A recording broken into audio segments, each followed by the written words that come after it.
Dr. Ortiz cloaked himself in the white coat of a healer, but instead of curing pain, he inflicted it.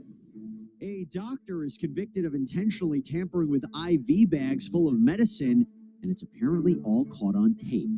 We'll discuss this unique case with Texas attorney Nicole DeBoard. Welcome to Sidebar, presented by Law and Crime. I'm Jesse Weber. Here's one for you. A Texas doctor whose whole job is to help people, ease their pain, save their lives.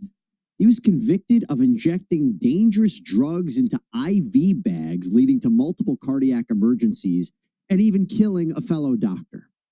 I'm talking about Reynaldo Rivera Ortiz Jr., charged in September of 2023 with tampering with bags at a surgical center in Dallas. He was an anesthesiologist, one of the people present during surgeries to make sure a patient is unconscious and perhaps even more importantly that they wake up. Well, according to prosecutors, Ortiz was apparently upset over disciplinary action that was taken against him at Surgicare North Dallas because of a mistake he made in one of his own surgeries. So he apparently wanted to mess up the surgeries of his colleagues as well. And though Ortiz was charged in 2023, the crimes date back to 2022 between May and August. That is when Ortiz was caught on camera filling syringes with drugs, messing around with IV bags at the surgery center. Multiple pieces of surveillance video were introduced during the course of this trial. In fact, in one, Ortiz can be seen taking IV bags from a warming bin, then replacing them soon after. Those bags were then carried into operating rooms, and the patients that the IV saline was given to suffered sudden cardiac emergencies. We're going to take a look at some of these other video clips. So Ortiz is seen taking a vial out of a cabinet and an IV bag out of the warmer. In another one, Ortiz walks down the hall, opens the warmer, looks inside, shuts it again, possibly checking to see if the ones he tampered with were still in there. Videos also showed Ortiz mixing up vials of medication and even watching as victims were wheeled out of the operating room by emergency responders. Here's the U.S. Attorney for the Northern District of Texas, Leah Simonton, talking a little bit more about this case. Dr. Ortiz assembled ticking time bombs using medicines intended to help patients, not hurt them. Then he sat in wait as those medical bombs went off one by one, toxic cocktails flowing into the veins of patients who were often at their most vulnerable, lying unconscious on the operating table.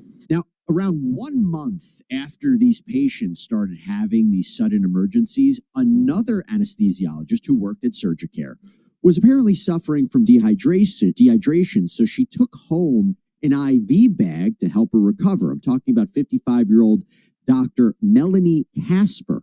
Well, she died at home in front of her husband, said that she was writhing on the floor in pain. Then in August of 2022, an 18-year-old was having just a routine sinus surgery when all of a sudden he had to be rushed to the intensive care unit. Doctors started to get suspicious that something was wrong with the IVs, so a lab analyzed the fluid from the bag that was used during that 18-year-old's procedure, and they found multiple drugs that had no business being in there, including epinephrine, lidocaine, as well as a nerve-blocking agent. The mixture would have caused the boy's reaction. The lab also documented a puncture in the bag, and in all, an investigation uncovered that 11 patients had major and potentially devastating reactions during surgery because of these tainted IV bags.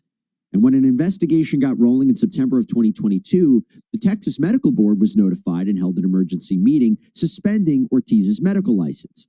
In its order, the board said, quote, respondents' continued practice of medicine poses a continuing threat to public welfare.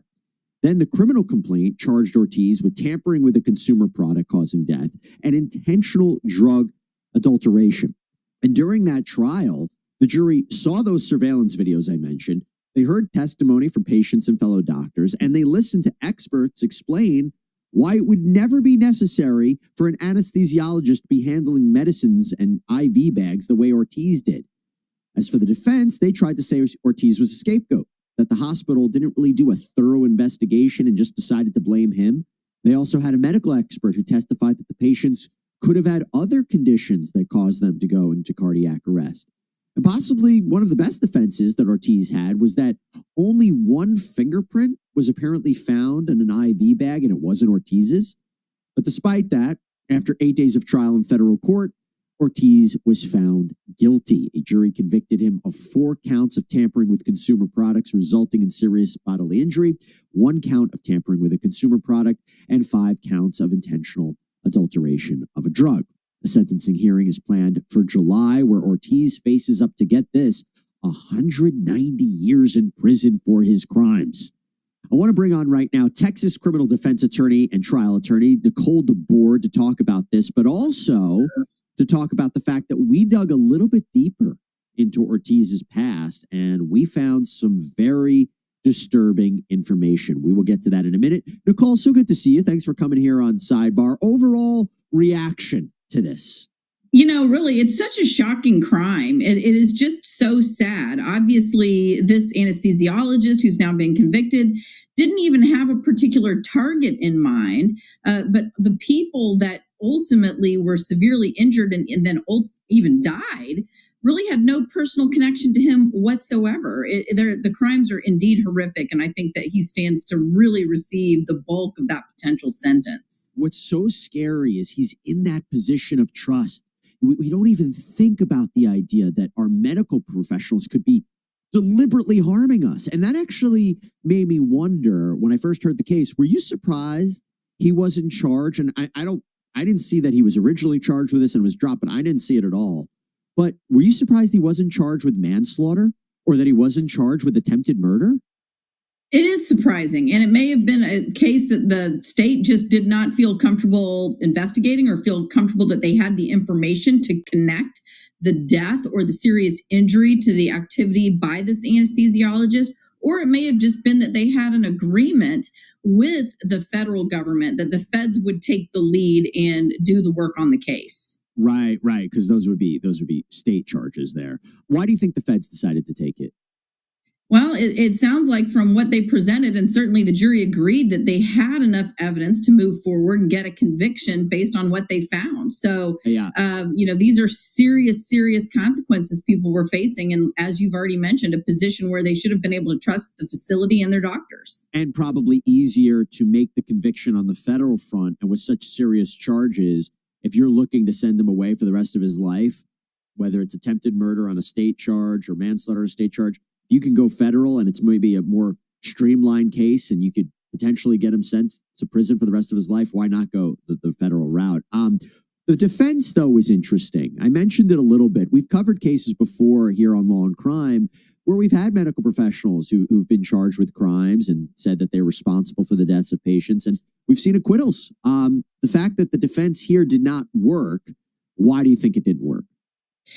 It just sounded like there was too much evidence that these crimes were so disconnected, or the people that had injury were so disconnected, and except for one thing, and that is this particular anesthesiologist having access to the bags of fluid that ultimately were used in their surgeries. So I think it was really just that key point that was potentially overwhelming. And that surveillance video, my gosh, did he not realize? And I wondered, certain videos when he's opening the door, if he's trying to block himself or did he know where the cameras were? But it really didn't work out too well for him. And thank goodness that he is no longer in a position to do this to anyone else. My gosh. And thank goodness it was caught so soon. I mean, there were a number of people affected and I wish it was caught sooner, but imagine if this happened for years and it went under the radar. What is he looking at in terms of an actual prison sentence? He could get up to 190 months based on the crimes that he was convicted of instead of federal years? Court. 190 years. Yeah. And so, the way that federal sentences work is that the sentences are broke down into months, but in this case, it adds up to potentially 190 years for the types of crimes that he was convicted of by this jury. Do you think he would get that high? Do you think, but here's my bottom line. Is he going to spend the rest of his life in prison? I think likely. As I understand it, he's around 60 years old. These crimes, are stackable, which means that the judge can look at them and say, we think that these sentences should be served consecutively. So he stands to face quite a lot of time. Oh my God. just won $60,000 for my car crash from this app from my phone. I don't know if you could see it, but it's called Case Connect Compensation Calculator. It's for $60,000, and I'm about to go cash it in. For those of you who don't know what Case Connect is, it is one of the largest settlement payment companies in the world. They developed this app, and they have over 140,000 people get paid huge checks after their car accident. The app asks you forcible questions, then compares your car accident to millions of other accidents. Then it can tell you instantly if you qualify for a huge check, like the one I got here. Hey there, everybody. So one of my favorite things about being a host here on Law and Crime is how passionate our audience is. You guys, you don't just sit back and watch. No, you engage. You leave comments. You give us feedback. You make your opinions known. Can't tell you how much we appreciate that and value that. And one of the most popular opinions that we have seen is how much you love our police interrogations. And I have to agree, because they are so unpredictable. They let you see firsthand how detectives uncover the truth behind a crime, the strategies they use, what suspects, defendants say. It is so important at trials. Can't tell you enough. Well, I am excited to tell you that we here at Law and Crime, we have heard you loud and clear.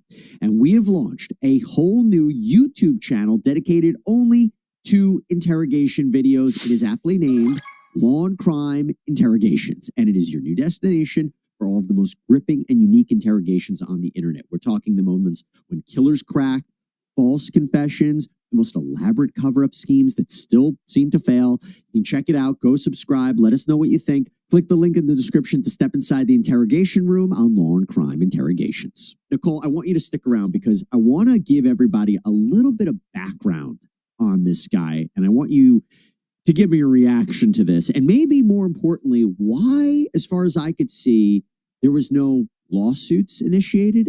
I'll explain. So we mentioned that the tampering started happening after Ortiz was disciplined, remember? Well, according to documentation from the Texas Medical Board, in November of 2020, Ortiz was performing anesthesia on a patient during surgery when he, quote, failed to meet the standard of care. The patient needed CPR, had to be moved to an acute care setting to get further treatment. But not only that, the medical board panel says that Ortiz didn't recognize the patient's oxygen levels and the need for ventilation, and that he failed to document these critical events.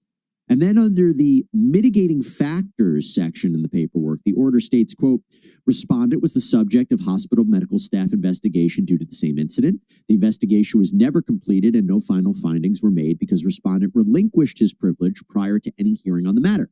Respondent was denied a fair hearing by the hospital, which then resulted in respondent's resignation from the hospital. It also notes that Ortiz submitted evidence that he says shows he met the standard of care and that no deficiencies in his care are responsible for the patient's outcome.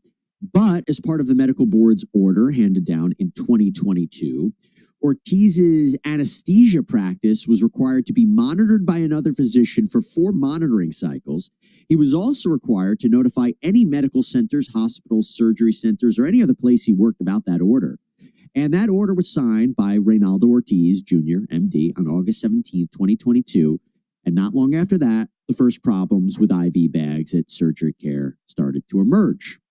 Well, in Ortiz's files with the Texas Medical Board, we also found out that Ortiz was reprimanded back in 2018 for failing to notify hospitals that he had been convicted of a crime. Yes, that led him to having his license temporarily suspended. What I'm talking about is that in 2016, a Texas jury found Ortiz guilty of cruelty to non-livestock animals. Ortiz apparently shot his female neighbor's pet dog in retaliation for this woman reportedly helping his girlfriend at the time escape from him and testify against him at a protective order hearing.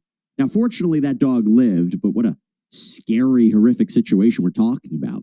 Ortiz was sentenced to 25 days confinement in jail, but it's our understanding that he was actually remanded to 2 years community service and that he had to pay a $4,000 fine. He also had to pay the dog's vet bills and had to participate in an anger management program. He was prohibited from owning or carrying weapons. Ortiz and his lawyers filed an appeal, but the appeals court upheld his conviction. But that's not all. No, according to those filings, Ortiz was arrested in 1995 for assault causing bodily injury to a spouse. She divorced him, and the two settled for an undisclosed amount of money. 2005, another female partner filed for an emergency protective order against Ortiz, alleging he assaulted her. Then in 2014, Ortiz was arrested for assault involving domestic violence against a third woman. She filed for an emergency protective order a month later. In an affidavit, one of these women claimed that Ortiz had been abusive for years. Quote, he has threatened to kill me before, even told me how he would do it, including cutting my finger off to get the ring. He said the only thing stopping him from killing me was he would go to jail. Ortiz was supposed to report all of this to the medical centers where he worked, but apparently he did not. The medical executive committee at Baylor Scott and White Medical Center in Garland suspended Ortiz's clinical privileges for 14 days for failing to report those criminal charges. And according to the Texas Medical Board, the conviction, as well as a documented history of violence against women, violates several board rules, so they were entitled to take action. The board's order called for a public reprimand of Ortiz, which was done in these documents. He would also be required to pay an administrative penalty of $2,000. Nicole, I'm exhausted from going through that whole history. And my gosh, it seems to me, as far as I can tell, is it I asked you why we haven't seen any kind of lawsuits against these medical centers for keeping this guy in their employ, but as soon as they found out, they took action, right? But are you disturbed by this? I mean, a history going back for years? It's beyond disturbing. I mean, here's an individual who's not allowed to possess a weapon, but they're allowed to have access to the medication that will either save or not save the person's life who is undergoing surgery, and have unfettered access to it at the clinic, even after he was notified. And the clinic presumably should have been aware that he had to be supervised during his role as an anesthesiologist, who clearly was not.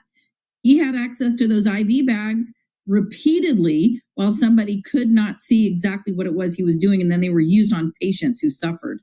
And as far as I can tell, and please, any of our viewers, listeners, correct me if I'm wrong, I didn't see any lawsuits. I didn't see any pending litigation as a result of this.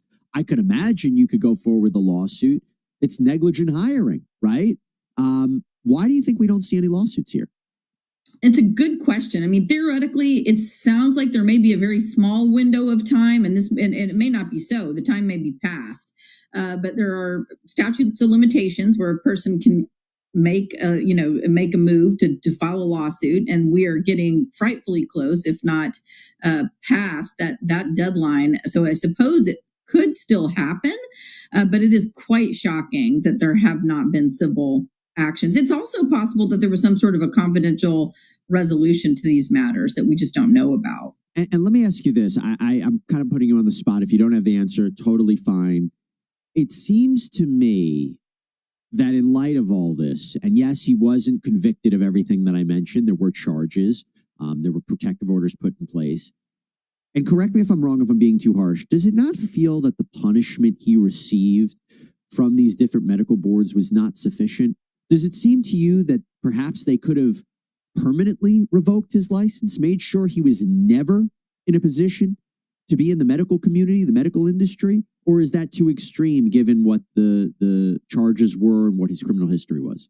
It's really hard to say. I hate to go back and second guess a board over something that may be disconnected from the person's job, right? I mean, and certainly in this instance, it turns out that it was a terrible red flag. And these are things that, at a minimum, the facility should have been supervising as required by the board's ruling. They were not doing so, or this would never have occurred. That said, hindsight is 2020. It seems that perhaps he should not have been there, obviously. But it's hard to second guess what a board has access to when they're making a decision about a person's livelihood and ability to continue to do what they do for a living in their trade. Yeah, and look, I'm not advocating for litigation. I'm not saying the board did anything wrong. I just, it's a shame he was put in that position.